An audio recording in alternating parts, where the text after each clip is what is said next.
Nelson Mandela was once branded a terrorist by the United States government.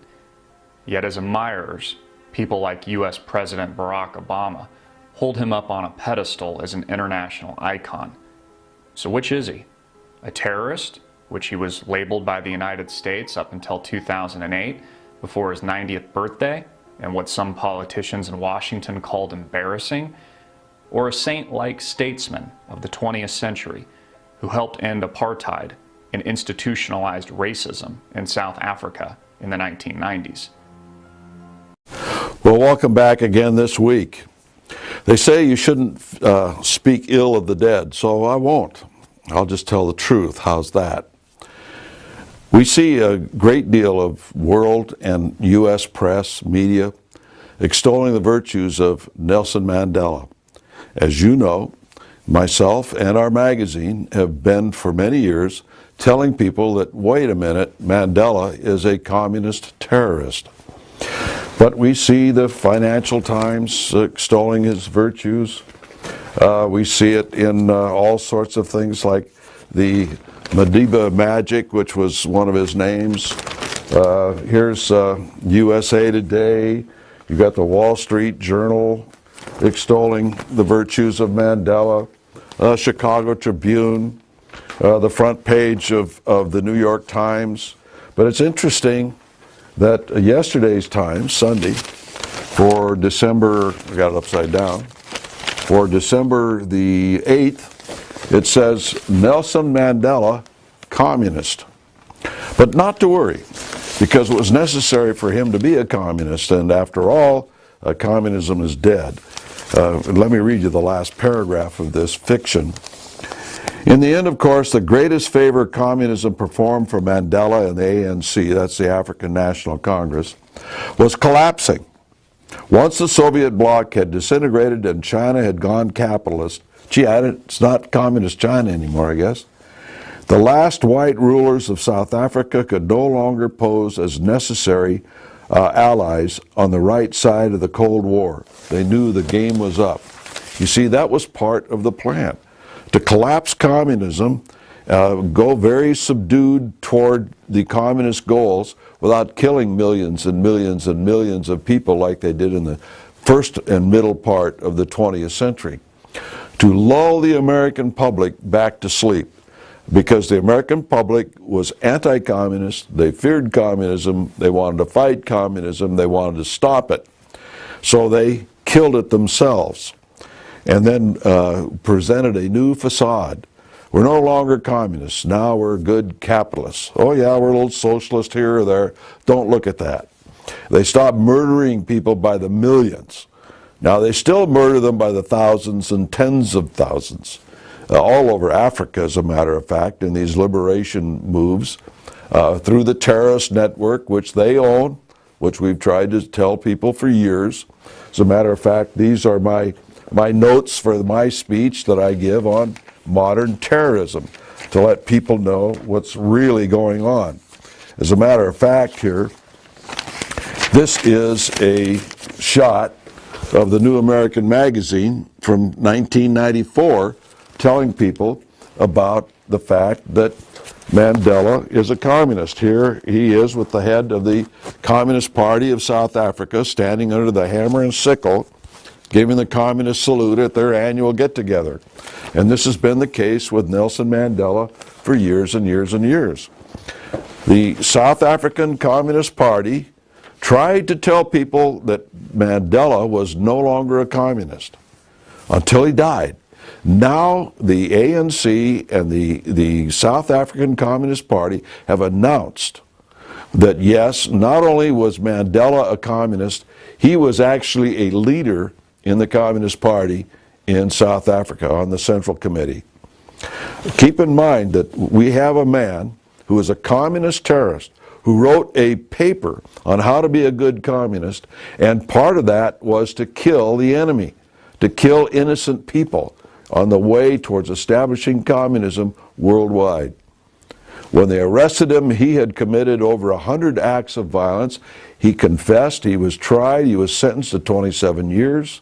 At somewhere along the line, the international communist movement decided that Nelson Mandela would become president of South Africa, and they were moving in that direction. Well, I had the pleasure, if you will, of meeting Nelson Boteli, and Nelson Boteli was the mayor of the largest black city in the world. It's called Soweto in South Africa. And at that time, the official numbers was 1.5 million people. But he said that if you add in all the people who've come and immigrated down from the north into South Africa that settled into these shanty towns around Soweto, he says the numbers were well over 2 million. At any rate, it was a black city. Nelson Boteli was the mayor of this black city, and he was a Mercedes dealer. And dumb me, I said, well, who did you sell your Mercedes to? He says, it's a black city. He said, you have the idea that Soweto is those shanty towns that all the newspapers in America, they photograph and put in those newspapers, and you think that all the blacks in South Africa live in abject poverty. He says, let me show you a picture of my house. And he did, with the neighborhood he lived in, very upscale. In today's standards, I would suppose in the average community, it would be homes that would be somewhere over 600,000 or more, at least, in that. But he showed me pictures of Mandela's cell. He said, now you have the idea that he lives in this little austere cell. He says, these photographs, and he showed them to me. I wish I could have had the ability to have copied them at the time. I didn't do it. It had plush couches and chairs and so on and so forth in it. It was a working office, and he had two outside lines, one local and one for long distance. The man was not living in an austere cell. He was living more in an apartment in this prison, and he could have visitors and everything else. The image, in other words, was totally different from the reality of this imprisonment.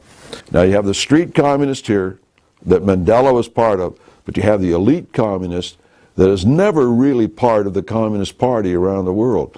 They pose as industrialists, as media moguls, as politicians, so on and so forth. But they are actually working secretly for the communist movement. They decided that Mandela, at some point, would be president of South Africa. They offered him a deal, you know, to get him out of prison. And he decided against it, because the deal was that he renounced violence. Meanwhile, his wife is out there, Winnie Mandela, advocating necklacing people by putting that a tire necklace over an individual, soaking it with diesel or kerosene or whatever, setting it afire, and killing people in an excruciating manner over a period of 20 minutes to a half an hour, sometimes longer, by the flames and breathing in the toxic smokes and so on and so forth. Publicly advocating those sorts of things and doing them. And when Nelson Mandela got out, he even sang songs advocating the murder of the enemies.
Necklacing, a form of political lynching in South Africa, where a tire doused in gasoline is hung from a person's neck and then set on fire, usually taking about 20 minutes for a victim to die from severe burns and trauma, was a common practice of the ANC.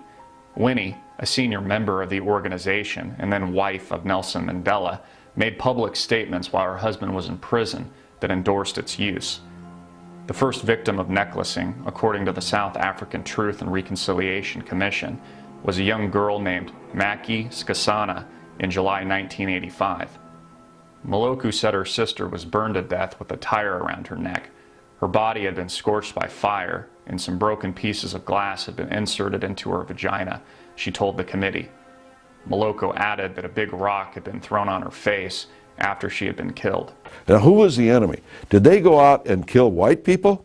No, they were out killing Africans. They were out killing their own black people. Now, you and I think of black people as all one race, but in Africa they don't. They can't stand this tribe and that tribe and the other tribe.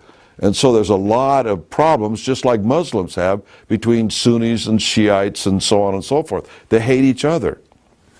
And so a lot of this was going on in intertribal rivalry, but also to establish communism. They get rid of anti-communist blacks in the local communities of South Africa through this necklacing program. And that scared the rest of them to acquiesce to this communist movement. And now you see, well, okay, he became president of South Africa and he denationalized, privatized industry. He helped the middle class and all of that business. Well, of course, they do these things in order to get support, foreign aid from the United States, that kind of thing. But don't ever think for a moment that when the communists will get the kind of control they want, that they won't start killing millions again. It's part of their goals. They talk about it all the time amongst themselves. At any rate, continuing on, here, for instance, is out of Investors Daily.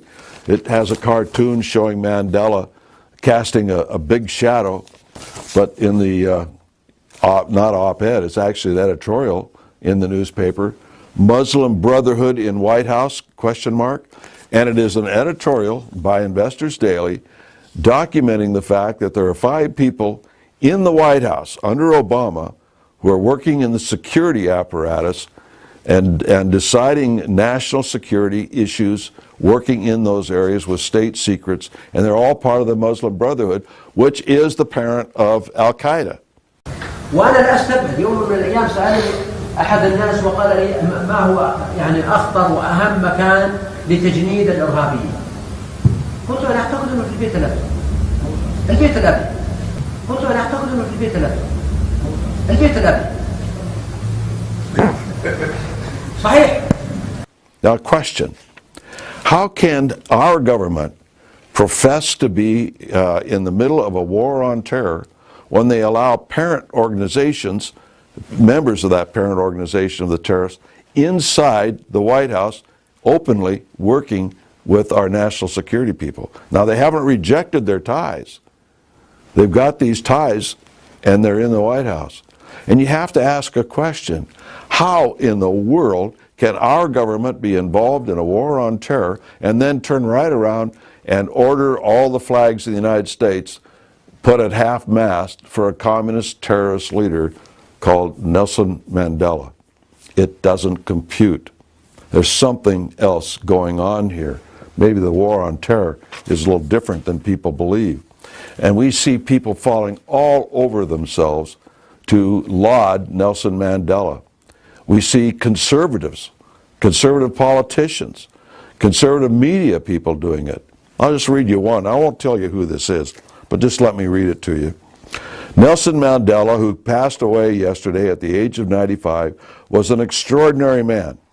He led the fight against the odious system of apartheid in South Africa, spent 27 years in prison, and emerged from the ordeal to become the first black leader of his country. Fortunately for South Africa, during his prison years, Mandela ended his flirtation with Marxism. Well, we know that's not true, right? And chose upon his release to be a voice for reconciliation, not revenge, Sadly, however, he retained an affection for some of the world's worst despots. He regularly praised Libya's Gaddafi and Cuba's Castro. Yet after winning the presidency of South Africa, Mandela, unlike other revolutionaries, chose to step down after one term. In 2002, President George W. Bush awarded him the Presidential Medal of Freedom. So at any rate, they go on and he continues to extol the virtues of Mandela. Now, I'm not going to tell you who that is, but I'm just going to say this because I've said this over and over again. I've gotten a little flack over it. Never, never, never trust an ex-communist as your leaders. Never. Mandela supposedly had the image of an ex-communist when in fact he never did stop being a leader of the Communist Party. The national and international goals of the communists were far too important for them to stir up problems and allow the world to see a communist at work, so they faked it and built this facade. South Africa is part of BRICS. Brazil, Russia, communist, India, China, and South Africa. They have a bigger plan going, and you can see how they've influenced the entire world by building up one of their own leaders into this icon that people extol the virtues of, and people are holding church services for and everything else. Christians who are doing that when they should be understanding that, wait a minute, these are the enemies of Christians. And when they take over, Christianity wanes and it kills and stifles, even murders Christians. At any rate, that's Mandela, and that's what's going on in our country. It's a sad day to see that kind of support. Till next week, we'll see you then.